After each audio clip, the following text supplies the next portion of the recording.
Time, however, we are going to say goodbye to Mendrix, and we're going to jump into our third game. Team Noxide taking on Abyss Academy, and Abyss Academy definitely need this win here. Keep themselves safe and make sure they do not force themselves into unnecessary tiebreakers as we do jump in. Abyss Academy on the red side, Team Noxide on the blue side, and Zaya will be the first ban. Yeah, I think that Zaya is just one of those champions that KO has been really massive on, so I don't really think that this is too much of a surprise. I think that when we take a look at the pick and ban phase at the current moment, specifically ban phase, we really do need to take a look at comfort, and we need to take a look at what exactly they're denying away from the enemy team. Sure, there's a lot of precedence, especially on red side, to ban away a lot of meta ones, like for instance, Zac is still really OP. You probably don't want Sejuani on the map, something like that as well. But over on blue side, it really is just yours for the picking to target ban away. And right now, I mean, like, let's be honest, with first pick, you're never going to have real priority on top lane. I mean... Maokai. I mean, if you're playing Maokai in the top lane, but in the OCS specifically, let's keep it specific, it has been Maokai jungle. It has been a lot of the Maokai jungle. So maybe top side, but with Drax coming through, replacing Jopan, who went to the Lynx roster, we just saw him last game. Let's see if they do put priority on that. If the Maokai will be banned, however, Abyss Academy have also gotten rid of the Thresh. Zac is the final ban by Team Noxide. They don't want Swayth to get that one. And of course, the Caitlyn with the final ban.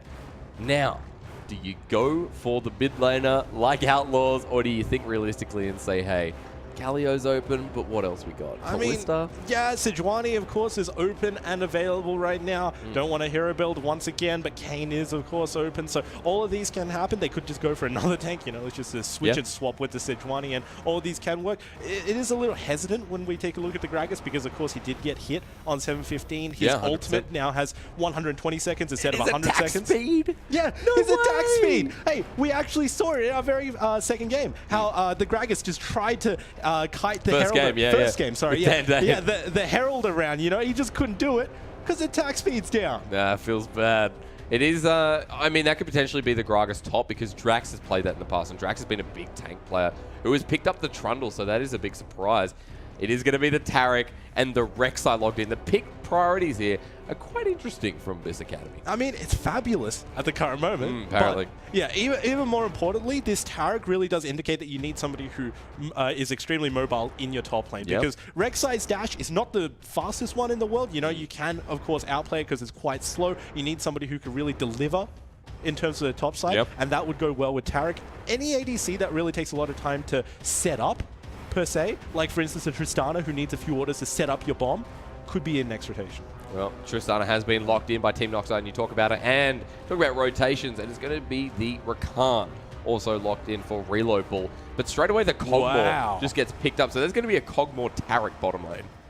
Yeah, that's stunning. That's beautiful. They're going straight to the late game. They're not going to have too much in terms of power in the early game. Is that maybe a bit of Rek'Sai? I mean, Rek'Sai going to be an early power trough? Yeah, but they're probably not going to be focusing around the bottom side, because when you're talking about the Cogmore and also the Taric, there's not a lot of setup that you have. Of course, you can put your W onto Rek'Sai, hope that Rek'Sai dashes in, and then you can get them. But both Tristana and Rakan do have dashes to simply get out to safety, so it's more or less of a null lane. Very strange pick and ban phase for Abyss Academy so far. I mean, dare say strange, but it's just sort of off the roads of what we've been expecting. I mean, Kalista has just been seen passed over and over again tonight. Is it going to be the Syndra as a ban for Abyss Academy, and the Orianna by Team Noxide? And another mid lane ban. They're just getting rid of Frey's champion pool. They're getting rid of Relic's champion pool. He has played Syndra and Echo, and that's pretty much it. Yeah, but and a bit of Corki as well. Yeah, I mean, I was just about to mention, when we're talking about Frey, of course, Corki is the next champion who pops in mind. So, yeah, if Noxide were really hoping to ban out Frey's champion pool, they should get Corki off. But going back to Abyss's composition so far, I think that it's quite smart, because Taric, of course, does nullify a lane. You know that once he hits level 6, it's pretty much undiveable because of the ultimate. Oh, no. Here we go, though. Frey's Cassiopeia. Oh, boy. That's not as pleasant as you would like to think. Frey is a god on the Cassiopeia, and Relix is going to have a tough time.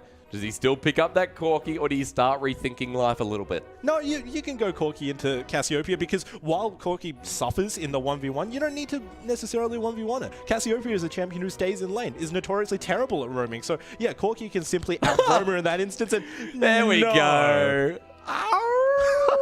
That's a Warwick, baby. Post has just gone and done it. I'm expecting that to be a top lane Gragas. Like we said, it was a flex. How do you put a composition together with Warwick? Do you then start going, our mid laner needs to be someone who's as bad as, bad to the bone? You know, like George Thorogood? Oh, yeah. Oh, yeah. Who else is bad? Oh, Talia. Yeah, Talia. Well, you know, they just want extra mobility just to be able to deal with it. You know, Corki and Talia do the same thing. When Corki gets his package, you know, he could simply roam down onto one of the side lanes. So, yeah, Talia, of course, is a very good pickup, very holistic. And if you didn't take a look at any of the composition of Abyss Academy, you could say that this is even a pretty darn good team composition. But when you do take into account Abyss Academy, all of a sudden it looks a little bit weaker because you obviously have a lot of the engage potential coming out from the Warwick, but how exactly are you going to execute it when there's a Taric on the other side? He's got a stun, he's got an ultimate as well. Both of those two things nullify you. Of course, you do have a Gragas to displace him, but it's still really difficult to execute. Can you counteract it? Because every single member on Team Noxide has some form of CC, and they can chain that together. You know, body slam, seismic shove, the buster shot as well, Rakan. Like, Bose can just jump in, and he should have freedom if Team Noxide can execute that comp correctly. Yeah, but note that Team Noxide CC is actually for disengage, not for engage. I mean, you're thinking about the Gragas, you're thinking about the Talia shove away, and you're also thinking about Tristana's ultimate. All of those things push opponents backwards, so it's not really those things that you have to watch out for on Team Noxide. But over on the other side, Abyss Academy, they want to engage, so it's sort of this mismatch where if Abyss Academy can actually find the engage and dodge all of the skill shots that get you out of a fight, then it could go really well towards their favor. Overall, I'm actually really liking this team composition because we were talking about how they need an extra mobile top laner. They pick up Camille to round it all out, and it's just really holistic here. Yeah, the holistic seems to be the style of Abyss Academy's composition, as we will be jumping into game number 3 for OCS Week 7. And you have to think that Team Noxide need to pick up a win now. They are not looking good in this split, and they are dangerously low in the standings. Unfortunately, no Alistair tonight, no Kalista. Two champions who have had rising success and just been played all over Summoner's Rift internationally. I want to pull out this Warwick, though, and I want to start thinking about what skin he's got. He's got Feral. Is that Feral? No, Hyena. Yeah, Hyena. Hyena. You have to do the laugh when he kills someone. You know you have to do the laugh. And that's a lot of pressure onto you. I don't know what the laugh is. You never watched The Lion King? No. Because there are hyenas in that. You remember? You know, all I can remember is the song, Be Prepared. That's it. Well, you know, Abyss Academy did come prepared. They got the Taric, which pretty much disengages the whole situation. Where's Pugmore? Like, what's the point in playing Cogmore? You get all the skins. Yeah. You get all the skins, and you pick the bone one. All right. My personal opinion, I reckon that this paired with Jurassic Cho'Gath are the two best skins in the game. Well, because they're hardly untargetable. Yeah, they're pretty untargetable. I mean, if you hit on some dead space, you're not hitting the Cogmore. But even more than that, I just really like the minimalistic design when it comes to these two skins. I wanted to ask you about something. Let's say Buster Shot comes from Sombre, right? Yep.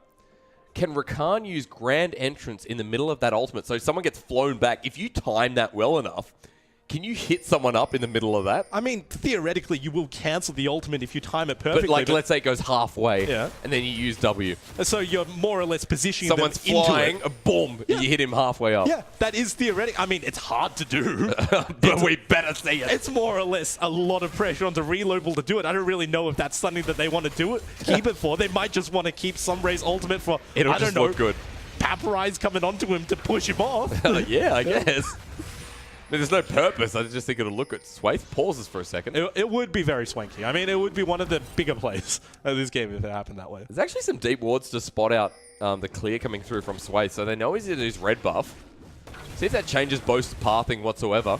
You expect the Warwick to have more or less the same kind of speed of clear.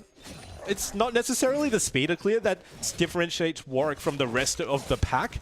It's really the amount of times that he has to go back. So I already highlighted before this game how Boast likes to go back a lot before he starts ganking. He doesn't need to on Warwick because you pretty much stay on more or less full health because of your passive, because of your Q as well. Going over, taking a look at the way that Swaith has passed, he's actually gone down to the bottom side of this jungle. This could expose the top side of the map, and Paparize might be in danger right now. And I mean, Paparize is pushed out to the middle of this wave. Does he have the hook shot as Boast is going to come through? Yes, he does. Doesn't get stunned up, but getting flown. Again, the stun, the flash, as Drax and Boast execute very nicely. Yeah, and that was just very smart of them coming out. I mean, they knew for certain that Swaith didn't do it with Frey. Frey actually 1v1ing with Relics, pops the Ghost. Nice and early. Was that the Ghost or was it Storm Raiders Surge? It was Storm Raiders. Okay, now Swaith, this is his response. He goes into the bottom lane, he picks up red. But Real Opal's here. Oh, this could be dangerous. Real Opal. Yeah, knocked up and might have to be sent away. Real Opal has to hit the blast cone, and Swayth will continue on the red. Meanwhile, mid Ignite is popped, looking for an early first blood. Relics has flash, doesn't go in for it. Swayth has been caught out as well. One auto attack, and Sombre picks it up. Flash over the walk, and Bose outplays. Kuden is running for his life. The exhaust goes onto Bose. Is he still chasing this? Yes, he is. He flashes forward and takes a big chop out of Kuden. Tarek, no, he gets sent backward. And Team Noxide are just playing this early game beautifully. I mean, there was no bigger outplay than Bose using his jaws of the beast to follow all the way across the wall. The flash was in vain. It was at the exact same time. Yeah, I mean, it was just completely wasted. And now it's already a highlight of Bose's mechanical skill. In the early game, when you know that Swayth is coming down to invade your jungle because of the check that Real Opal provided, everybody came down. Frey? Oh, Frey might be in a bit of trouble. No summoners for Bose. He's taking the turret shot. And another kill for Noxide is Bose. It will be traded 1 for 0 when you look at it, and no gold will go to Frey. I mean, yeah, best case scenario for Team Noxide, right? I mean, the only better one would be if he walked out alive, right? But no, it's a quick way to base. And it means that he gets to farm up even faster. But here comes Swayth. Relics has no mana, flashed on Unburr, and so much damage coming through from Swayth, and Relics will survive. Abyss Academy, what is going on in this early game? Everything's been turned on its head. Swayth, somebody who really likes to focus around the bottom side, doesn't actually get a whole lot of pressure down, and now pretty much everything is falling into place for Team Noxide. When you take a look at their whole team composition, they do like to scale more into the late game, but whenever we talk about late game in the context of Abyss Academy, they've always got the 5-man synergy. So really, this is turning out and shaping out into one heck of a game, because we saw last week, Abyss Academy, they actually dropped a little behind, and what do? They just turtled it out. This is it, the David versus Goliath story. I mean, we've quoted that over the weeks, and we've said that, you know, some games just should not be winnable by certain teams. Team Noxide here have started the early game off to a cracker of a start. 1,300 gold and 3 kills below the 5-minute mark. There's already a BF sword on Sombre. He is 600 gold up. There is 500 gold on Relics. And even in the jungle, a couple of hundred in short change. This is a much better Team Noxide. But Abyss Academy have been known to play a much better macro game, like you said. Yep. We're going to see if Team Noxide can bring it to that level. It has taken them 6 weeks to do so. And on the 7th, will they be successful? Well, the biggest challenge that is issued to Team Noxide right now is, can they deny Abyss Academy from getting to that late game stage? Because I feel as if every single time when we end an Abyss Academy game and we talk about how they eventually won or unfortunately don't win, one of the things that we always mention is they drafted late and they miraculously got to late game where they could just 5v5. So if Team Noxide can really exploit the fact that they don't actually have the best early game, then potentially they could actually disrupt Abyss Academy and win before that time is over. We know that it happened before. It happened last week. It can be done again. They just need to play the same style. And Swayth now continuing the counter jungling. He's been spotted around mid. Relics has the Ignite back available, and Weaver's Wall is now up. But the Petrifying Gaze also sits with Frey. Paprizes roam down, only to be spotted out by a Control Ward. He'll pick up that resource and then head back top. And Swayth continuing to counter jungle, trying to get what he can. He's up in quite a bit of CS, but it's not going to mean too much, especially when Bose has had the biggest impact so far. Can I just talk about how the metagame for the jungle has evolved? Because pretty much at the start of when the Krugs really started to get changed, when they got 6 instead of 4, not the Krugs, sorry, when the Raptors, yeah, everybody was like, oh, this is the biggest thing ever. We just need to deny away all of the small Raptors, kill one of the bigger ones, leave one small one, and then we'd pretty much counter jungle them. Now the meta is Krugs, because if you count the sheer amount of Krugs that you get when you divide them down as well, you get 10. 10 is bigger than 6, so the metagame has evolved to the point where people really do want to deny away as much as they possibly can. Swayth, what camp are you doing? He's trying to do multi-track drifting, but unfortunately both of the trains just derailed. Swayth's going to pick up Raptors, but he has no idea that Bose is here. Oh, no! Bose is Smite as well, so he can do this pretty quickly. Swayth is level 6. Relics has joined in as well. Smite's there. Prey Seeker won't even take it away. What was that, Sway? Yeah, that was just a heartbreak and a half, and Bose wants more. Bose is coming in. He's still not level 6, but I don't think he cares. Or maybe he should, as Paprise has joined in. Silence through. Hextech Ultimatum locks him in. Ultimate from Rek'Sai. No. He smites through. A lot of sustain, but not enough. Drax has bitten off a little bit more than he can chew. And now Abyss Academy are getting numbers on the board as we go to bottom side. And KO's in a lot of trouble. He's healed back up. Reload ball went too far forward. And Abyss Academy are turning this around. Kuden. I said the exact same thing, but Team Noxide will just disengage. And up in the top lane, Drax, he survives. So that was really unfortunate for Team Noxide. They had a bit of advantage in terms of gold, and they tried to push it way too far into Abyss Academy's jungle. All of a sudden, Bose is caught in the middle of the enemy jungle without his ultimate, and that just went sideways because Drax came. Of course, his ultimate is on a massive cooldown. He throws it and it misses Swathe because Swathe is under the ground ulting. So that couldn't have gone worse for Team Noxide. And when you take a look at the whole gold advantage they did have, it's actually on Sombre, somebody who was nowhere near the fight. So it was pretty much nullified for that enclosed instance. Very interesting early game from Team Noxide, but losing that one kill opened up so much for Paprise up in that top lane. He's now 10 CS ahead and 300 gold ahead. Swathe has to recover too. He's got 500 gold up, but Bose is still controlling a lot of this map. He now has 6. We'll be handing over this blue buff to Frey, and a team like Team Noxide have always had strong early game presence. Yeah. It's about them transitioning it into the mid to late. It's about them transitioning it into their macro, which has been a really firm weakness. Maybe Drax can cement that and change things up. Hopefully. He does have teleport, so anything can happen, especially around the bottom side of the map. And that's exactly what Bose needs to do. He's been very active on the map. Unfortunately, it hasn't worked out for him personally because he is 0-2. He's got 2 assists, which has been enabling the rest of his map to really stay up to date with Abyss Academy. But it's just too little at the current moment. He needs to start getting himself ahead. And in the mid lane. Yeah, Bose has also reacted to this gank, the flash forward with the arm burrow. Paprise has joined in as well. Swathe uses the ultimate, becomes untargetable, and gets the first kill. The second one may be following through. Is it a 1-for-1 trade? Yes, it is. Bose, run the hell away. Uses the ultimate, gets so much lifesteal, and flashes at the end. Yeah, not too sure about that one. I mean, Kazagopi is ranged. So unfortunately, if you flash, she could still Twin Fang you. And yeah, that happened. Yeah, that's pretty much the story of how that went. And already we can see the downsides of the way that Bose is playing in this game. He's got a lead for the bottom side of his map, and then he tries to take some fights on the top side. So it's not really working out for him overall. Speaking of not working out, Paprise, that didn't go to your favor either. Yeah, Scissor Lady just uppercutted him a couple of times. But Drax still winning the trade. He walks back into lane. Has red buff, however. So he should be fine.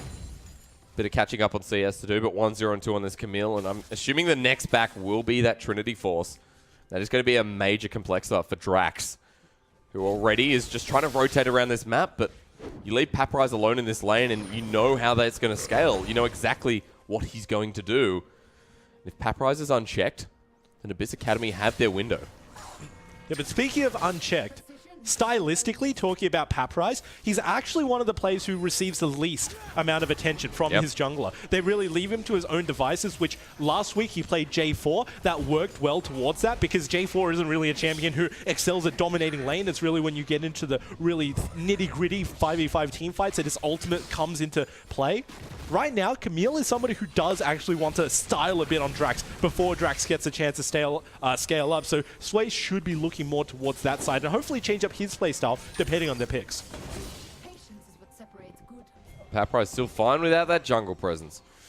Kuden and KO down in the bottom lane had a close call before, but looks like they've come out unscathed. You see that Kuden has actually picked up the coin. A lot of Tarics now making that change away from the Relic Shield. More important about getting that mana. Look at this. Boom.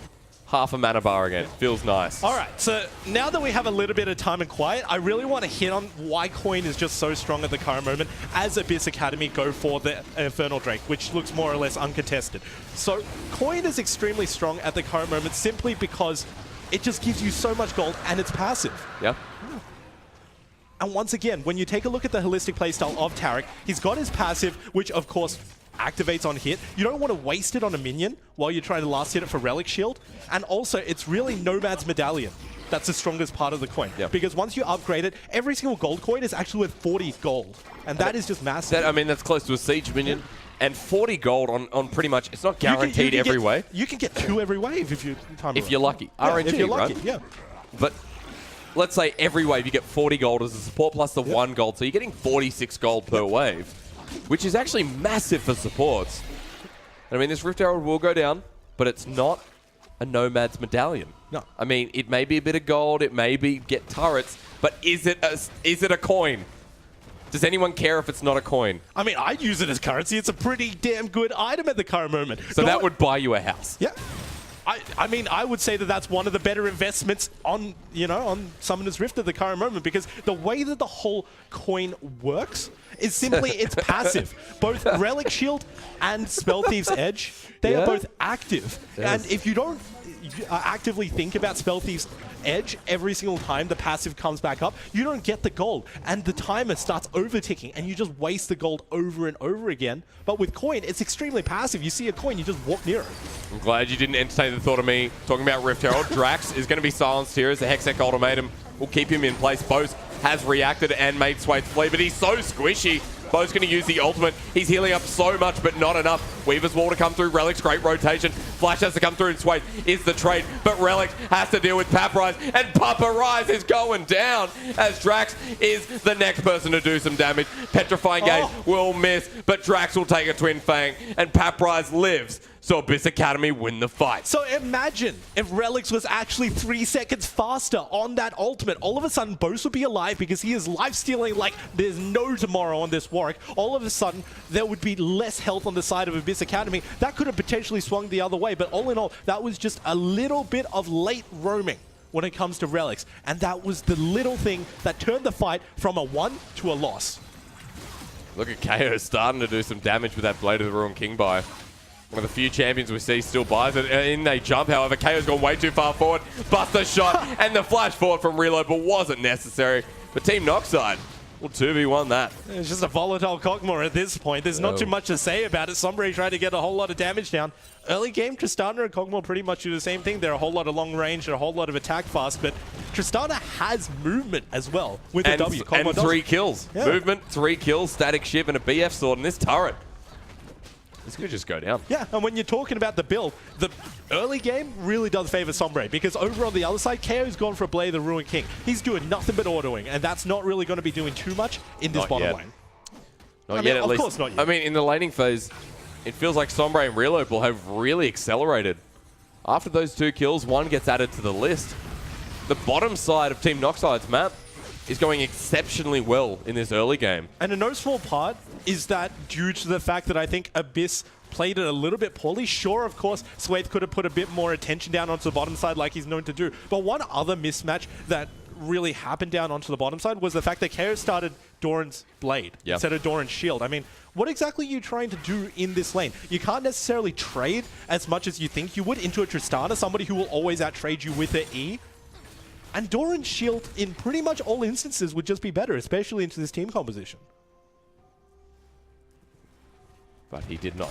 He did not pick up the Doran Shield. Double coin! Oh my god, 80 gold! 80 gold! Do you know how bonkers that is for a support? It's absolutely nuts. Hang on, what is he? He gets nothing from it because he wasn't close enough. That's alright. I mean, it was a mana coin. Swathe has rotated up to this top side as well. It looks like Team Noxide have set their sights on this top lane outer. And Paprise is now down in the bottom lane. So, officially swapping lanes and see if that makes a difference. But you got a 2-0-3 Camille with Trinity Force, and Drax, look at that, really struggling against this Camille as he will lose the bulk of this trade. Swathe now. Oh, interrupt. He cancelled it. He stopped it, and Bose, there you go. Coin is officially better than Rift Herald. You are kidding me! I mean, that Rift Herald did 0 damage. Why is that? Didn't even give him any gold, and it also disabled his ward feature. He got 25 gold for killing it. Oh, that's a heartbreaker and a half. If you're wondering why I'm comparing Coin to Rift Herald, I don't know, and no one ever will again. How expensive do you reckon it would be to rent a Rift Herald? What, for like birthday parties? Yeah, no. I mean, you don't want him like wrecking your house. I mean, so let's say you invite Rift Herald over, you're like, come on, man, you know, like just dance for the kids or whatever. You put him down, and he's like, "Nope, I'm killing it." Ruins the cake as well. my investment. Takes no damage. No one can hurt him, so he just starts destroying all the walls in the house. Yep. I mean, do you have turrets in your house? I mean, I'd hope not. My house is a place of welcome. Not get off my property. Well, this game has kind of come to a standstill at 18 minutes, where there is still a small gold lead for Team Noxide, but they're not really doing anything with it. And Abyss Academy in composition with the Kog'Maw, the Camille, can play with time a little bit. Get a Warwick who, after a certain time, isn't that useful. Yeah, Swathe has been caught out, has to flash. They jump on him anyway, and Team Noxide are really committing. But Bose understands and gets out. Yeah, but that was way too aggressive from Bose. He already saw that Relopal's abilities were down. There was no way that he could have knocked up Swathe, but he goes for it anyway, and Kuhn's been jumped on. They jump too far, and Sombre dodges it all. There's the ultimate. And why did Sombre already use his ult? I'm not too sure. He's kiting back. KO doing the exact same. Sombre trying to 1v3, but to no avail. A shutdown, and Relopal makes it out. But Relics and Bose have joined the fight. The Dazzle will stun up Bose, and he's so squishy. But coming through, Petrifying Gaze is huge from Frey, the ex-OPL mid laner. Clear cuts with Paprise solidifying the bot lane as well. That could not have gone any better for the side of Abyss Academy. They only lose KO, and even KO manages to pick up some minions with his passive. So overall, not the worst case scenario, and Paprise gets the win on 1v1 down onto the bottom side. But a lot of that was actually enabled by the fact that Frey was just so potent with his ultimate. But even going before that moment, it was Kuden's ultimate that not only saved his own life, but gave KO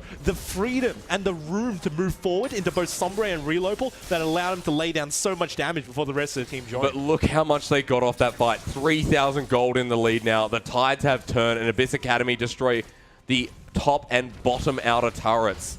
Baron is now live. The next dragon is now live. And here's exactly how it happened. Yeah, so watch KO's positioning at the current moment. He has Taric ultimate on him, which gives him so much room to actually move forward. Of course, Sombre chunks him out so he respects it and moves back a little bit, but he's still laying down the law as a Kog'Maw with the Blade, the Ruin King, and his W up. So all in all, this is the best possible scenario for him, and now Frey comes in with his picture-perfect ultimate. Not quite for the CC, but simply for the damage that completely solidifies the fight in Abyss's favor. There's absolutely nothing Team Noxide could do. Now they're on the back foot, and Abyss Academy have these rotations to play with. That is an Ocean Drake that is live. They've already picked up the Infernal. And this is the same thing that happens with Team Noxide week after week. They have a messy early game, but a nice early game. Yeah. And then mid to late, it's always the other team picking up and going, this is their weakness. Team Noxide don't know how to transition that gold into objective taking and into a positional awareness. Oh, they're fighting. Might actually get caught under the turret. Already burst it down. Abyss Academy have to be careful under this turret. Kuden is going to be next. A double kill already. Team Noxide bring it back. Okay, so there were multiple things to question in that instance. First and foremost, Kuden, you have ultimate. Why didn't you drop it the second that you saw multiple people in your lane? That was the first problem that I had with that entire engage. The second problem was why KO and Kuden were in the top side to begin with, because right now the only two people who are actually behind on the side of Abyss Academy are the bottom lane. Yep. You've got the Kog'Maw behind, you've also got Kuden, who's not particularly ahead in his own right either. They should have lane swapped back down into the bottom side just so they could completely avoid Sombre. Now take a look at what they're getting. We're actually going for a mini base race as Sombre is going to get this top lane turret, but mid lane is going down as well, and Abyss Academy just say, whatever you can do, I can do better, and they trade off yet again. Yeah, but this goes back to my original point, how if they rotated KO and Kuden to either the mid lane or the bottom lane, just anywhere where they can break laning phase against Sombre and Relopal, it could have been good for them. But Drax has been caught out, and there's so much damage. The Rek'Sai ultimate and Abyss Academy again. Bring it on right back. This is sloppy as hell. It is sloppy, but there is one downside to Abyss Academy, and that is their lane assignments. Unfortunately, it's not going towards their favor per se, so that is something that they will unfortunately have to work out on. But you know, you don't have to be 100% perfect in order to win a game in the OCS. You can make a few mistakes here and there. Absolutely. And if they go back through their VOD, one thing that they do need to watch out for is simply where they assign KO and Kuden, especially after that last fight. But other than that, they managed to raw mechanic outplay the enemy team. And I want to point towards something that Paprise has actually gone for the Ravenous Hydra instead of the Titanic. So this guy wants to kill some people. Look, Team Noxide will pick up the Ocean Drake. Some kind of rapport. Next one's going to be Ocean as well. Yeah, so there's going to be another Ocean Drake. Paprise, you have to get out of here. Okay, cool. So pretty much the Ravenous Hydra as opposed to the Titanic Hydra pickup for Paprise indicates that he wants to be splitting a whole lot more than he wants a team fight. The Titanic one is more for team fights because it means you get a whole lot of survivability. Going into Drax, somebody who has a passive that can heal himself up on every spell hit, you need something to match that as well. So Paprise, who just wants to dominate the 1v1 even further. This Academy will steal away the blue. This is resources being taken from under the nose of Team Noxide. 23 minutes in, they're contemplating doing this Baron, and they begin. And there's also a teleport from Paprise. This is blind though, so Team Noxide, they don't even know. They must have an inkling though. 5k, 4k, it's going down so quick. This Baron is going to be free, and Team Noxide don't know what hit them. And Abyss Academy take a freebie.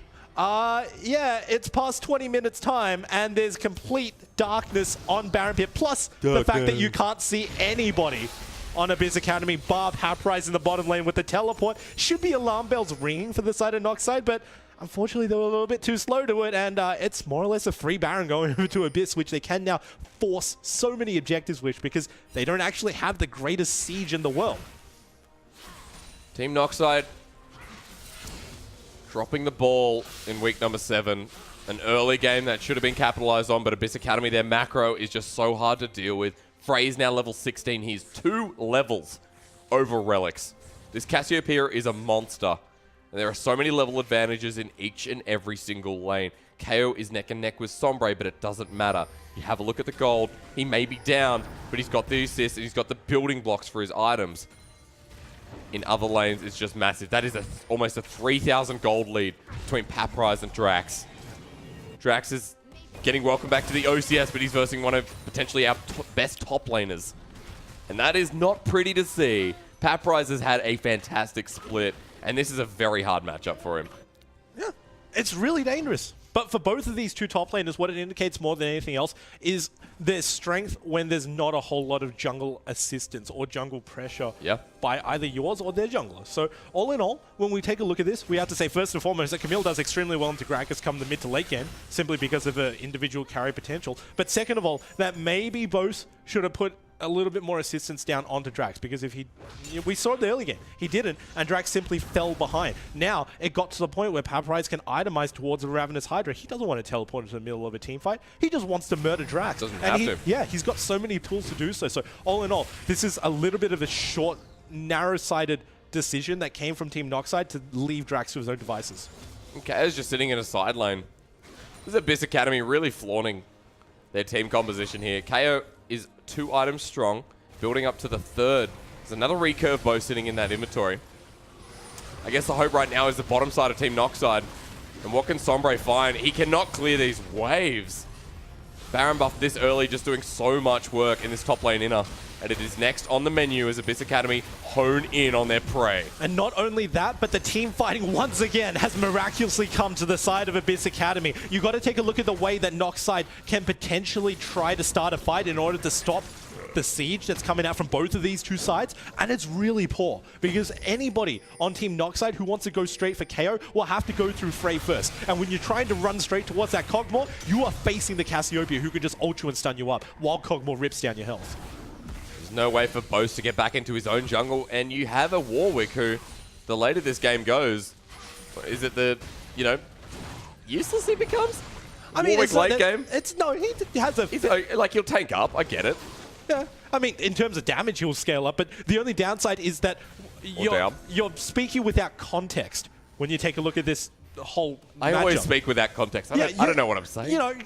In a closed environment in general, you can say, yeah, Warwick might be able to do something early on, but who's he going to really ult onto? Frey? No, you'll get stunned up by Frey. KO? No, you get stunned up by Frey. Or you can choose quickness and go for it anyway. KO has to flash away. They're going to use the Taric ultimate. Dazzle's there. Team Noxide really forcing away, but KO has already picked up a kill on Sombre. Frey's joined in, and another great petrifying game to clean up the fight. Abyss Academy, the experienced roster, the Mighty Five, as we will call them. Swaith is going to ult. Post doesn't know what hit him. Get back into the grave, as Paprise will be the one to clean it all up. And Drax is now next on the food chain. Grounded down, and Cassiopeia will sink her fangs in as the fangs and the poison reaches Team Noxide. Snakebait. And all of a sudden, Noxide, they get punished very hard. So from the get-go, from drafting, there was just so many counters that came out from Team Noxide. All of a sudden, Cassiopeia checked directly against Abyss Academy. And Abyss Academy, they're not going to end the game just yet, but they have the means to do so. 3 members are down, and they're not going to risk it. Played a fantastic team fight at 27 minutes into this game. What's up next? You got another Dragon. Baron has expired. What can Team Noxide do at this stage? Just hope that they can defend.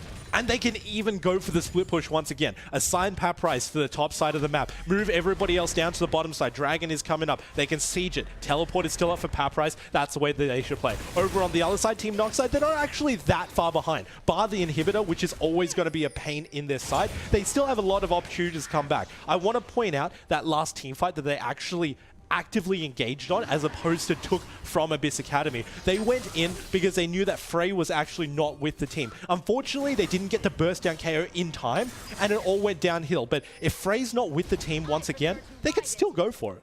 What was that Weaver's wall? Movement to get out? Potentially. Yeah. Let's say yes. I mean, there's no other reason that would happen. Swathe continuing to clear up. Baron is live again in 1 minute and 30. And Abyss Academy controlling 90% of this map right now. Team Noxide looks like they're still able to push out, but the further they go, the more dangerous it becomes. And right now, Frey is so far ahead, 6-1 and 4. Has Magi's. Has, what is that, 10 stacks on Magi's. Keep building. Yeah, and it's just the textbook misdirection, you know? It's the basis of all magic tricks. Look at the Kog'Maw. Kog'Maw's going to be late game. Kog'Maw's going to output so much damage. Everybody's focusing on Kog'Maw. Frey's the person who's ripping them up. So is Camille. So is Paprise. Paprise has the Randuin's Omen. That is, you know, a lot of the casters across International will say Randuin's third item is a luxury item. Randuin's is when you are so far ahead.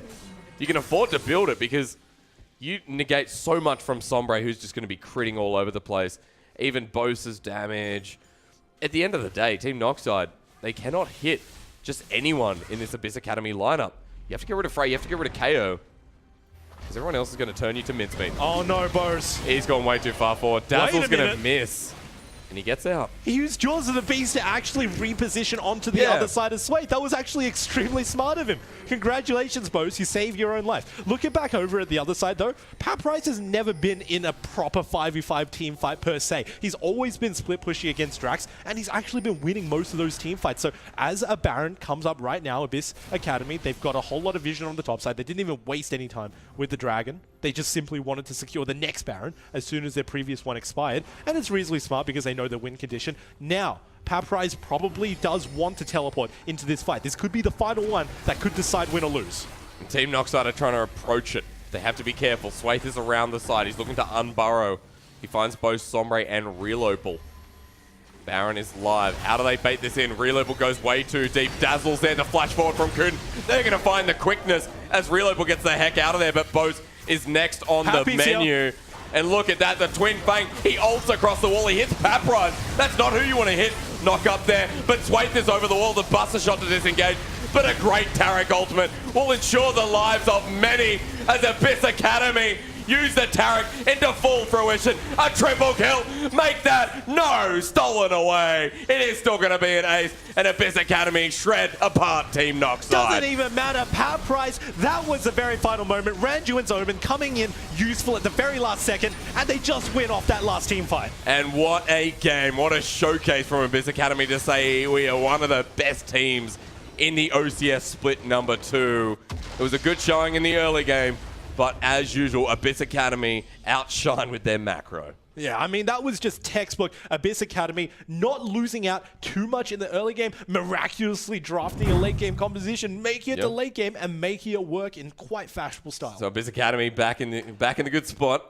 I need to talk about these drafts here, because Noxide had a great draft. Everything that said to it gave them that early game priority. They had something that said, we want to skirmish, we want to make something happen. And then we've got that late game insurance coming through that's going to be from Tristan if anything tends to go awry. Yep. And boy, they definitely did go for those early game skirmishes, and they tried to make it work, and then they pushed way too hard. and Abyss Academy punished them. But isn't this week after week? And over and over again. Week after week, Noxide just do the same thing. Abyss Academy should not have gotten that Infernal Drake. No. Full stop. No. That is not their Drake. That is Noxide's completely to take that entire time through, and for some reason, Abyss Academy are the ones who end up with it. But Mendrix, what else shouldn't they have gotten? Like Preacher, there was so many objectives that Abyss Academy shouldn't have had free reign over. It's not even the Drake. It was just pretty much the way that the Warwick played, because he was actually really far behind. He enabled a whole lot of his team to get ahead. We noticeably Sombre down onto the bottom side. Tristana had so much room to breathe going into the scaling Cogmore composition with those 2 kills. But those 2 kills did not really translate onto the Warwick. And all of a sudden, you tried to invade, you tried to go over on the other side, call Drax in as well. Unfortunately, neither of you 2 are ahead, so you still lose the fight because it's in their jungle. And then when you've got a scaling team that just seems to be doing well in the mid-game where they should be, by no rights, doing it, you can just see what happened. Abyss Academy took over. They were 10k up by roughly around the 25-minute mark. There was really no coming back, especially with how greedy their 100%. Team composition is. Cogmore, Cassiopeia, Camille. I mean, Rex are not really to a degree, but Taric as well. All greedy champions. And they were able to get to where they needed to be. Yeah, but once again, you got to take a look at it holistically, because there were just so many checks and counters towards the Cogmore. Over on the other side, everybody was just like, oh, great, we're just going to create complete chaos with the Gragas ultimate, and then we're going to dive onto the backline of Cogmore. Hopefully create a straight and narrow path for our Warwick to simply ult in, lock him up, kill him, right? But over on the other side, Cogmore, first and foremost, you have a Taric who is defending you, so that ultimate pretty much negates a whole lot of burst. And then you also got a Cassiopeia ultimate who's like, okay, if you want to run at my carry, or if you want to run at me, I'm just going to stun you up. Either way, there's a whole lot of DPS coming out, so it was completely countered on that side. Overall, the team composition was just run so much better by Abyss Academy, and we know why. There's 2 ex-OPL players on it. You know, you have KO, who's been an experienced OCS player. In the top lane, you have Paprise, who's a rising star. And in the jungle, you have Swaith, who was on the 4-Not roster a while ago, had a break, came back from not playing Yi into actually meta picks, and he's excelled at a jungler. So the Abyss Academy lineup just outshone Team Noxide from the very beginning. And to be expected, Team Noxide were unable to perform going against one of the top teams. And that decision-making, that experience just ended up coming out spades for this team. Because for them to have a deficit and then still bring it back with a team that was greedy in nature means that that experience is there, and it really goes to show the results in the basically there. Well, Abyss Academy will pick up the win, and a much-needed win to send them up and at least get close to guaranteeing them playoff position, aka semi-finals for next week. However, we have one more game to go. The teams you haven't seen just yet. It's Legacy Genesis taking on Corva Day in our game number 4 of OCS Week 7. Do not go anywhere. We'll be back with you in 5 minutes.